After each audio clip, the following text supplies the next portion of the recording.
Because today's lesson is all about finding decimals that go together to make a whole, part-whole models are perfect to use. Let's have a look at this first one.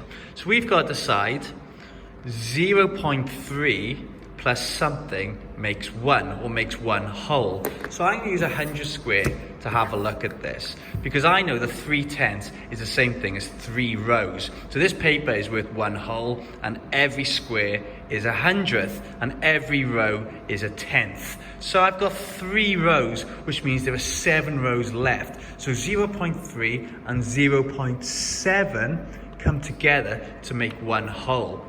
Now this one has 2 decimal places, so this time I'm looking at hundredths. So I've got another 100 square to help me with this. So 0.34 is 34 hundredths or 34 squares. So I've got to work out how many more squares do I need to colour in to make 1 whole or to colour in a whole piece of paper.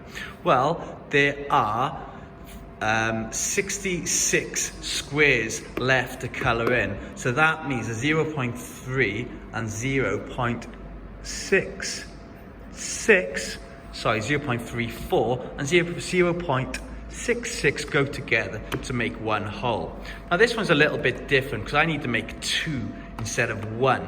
Well, I know that 0.34 is the same as this question. So to make 1, I added 0.66, but I've got to make 2. So I'm going to add 1 whole and then 0.66.